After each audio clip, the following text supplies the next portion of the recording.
এখন হাত বাড়ালেই পাবে আমার ভালোবাসার এখনই সময়।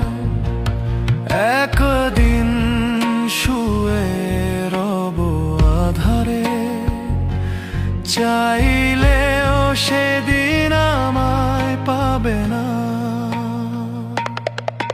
তুমি অঝরে কাঁদবে সেদিন, যেদিন আমি আর থাকবো না।